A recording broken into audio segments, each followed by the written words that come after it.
Hello and welcome to F1 News Today with Jawad. Right, let's take a look at what is making news in the world of Formula One today. Daniel Ricciardo gets to drive Dale Earnhardt's 84 NASCAR at the US Grand Prix.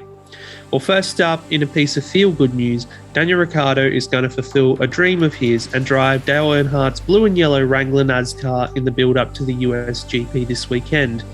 When he joined McLaren, team boss and owner of Earnhardt's iconic car, Zak Brown, promised Ricciardo a drive if he got a podium. Ricciardo, who drives with the number 3 on his car as a tribute to his boyhood hero, is set to claim his prize this week. Ferrari boss Binotto planning to miss more races this year. Ferrari team principal Matteo Binotto says he will be absent from the paddock for at least 2 of the remaining 6 races as he prioritises development of the team's 2022 car back at their Maranello factory. For most, if not all teams on the grid, focus has now shifted to next year's Challenger that must be designed around a whole new set of rules and regulations designed to allow closer racing. Ferrari are no different in that regard, having already implemented new power unit upgrades that have been fitted to Charles Leclerc and Carlos Sainz's cars as they try to get a head start on next year. Having missed the Turkish Grand Prix, boss Binotto says that he will skip at least 2 races to oversee the team's work on next year's machine. Red Bull continuing to ask FIA about Mercedes' gains. In a story that won't go away, Red Bull are still insisting that something is up with Mercedes' increased speed. Both teams are locked in a battle over the 2021 drivers and constructors titles as the season now enters a crucial stage with only 6 rounds remaining. Red Bull's Max Verstappen leads the way in the Drivers' Championship with a 6-point buffer over Mercedes' Lewis Hamilton, but momentum seems to be swinging back in Mercedes' favour.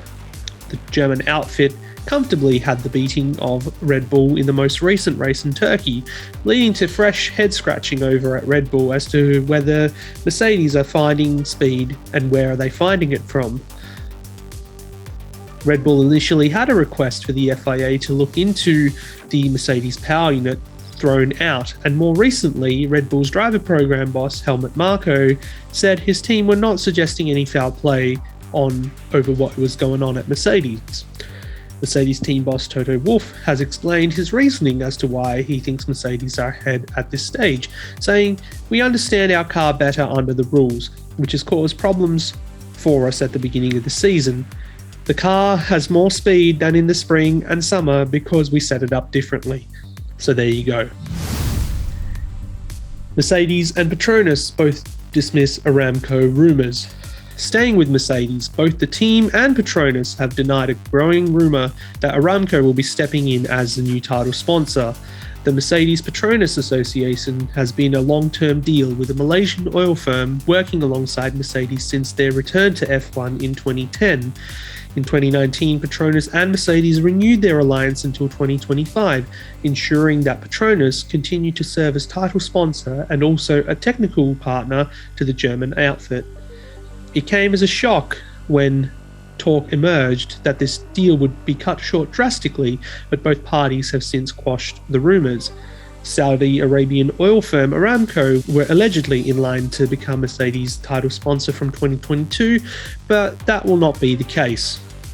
A joint statement read, "Petronas and Mercedes have been partners since 2010 in a collaborative long-term relationship that is mutually beneficial to both parties. Last year, we extended our partnership for another multi-year cycle, and we are proud to continue working together to deliver cutting-edge performance. So then, that should be the end of that." Newey on top of Red Bull F1 setup woes after bike crash recovery. Red Bull says technical chief Adrian Newey was immediately on top of its car setup headaches on his return to F1 action in Turkey following a serious bike accident. Newey, who is chief technical officer at Red Bull, had missed several races after hurting himself in a cycling crash over the summer break.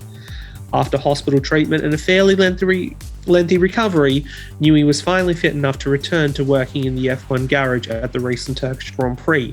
Red Bull's motorsport advisor and Dr. Helmut Marko reckoned that Newey's absence had not hurt his team's form especially, but made it clear that his return was welcome as the outfit knuckles down for the end-of-season title fight with Mercedes.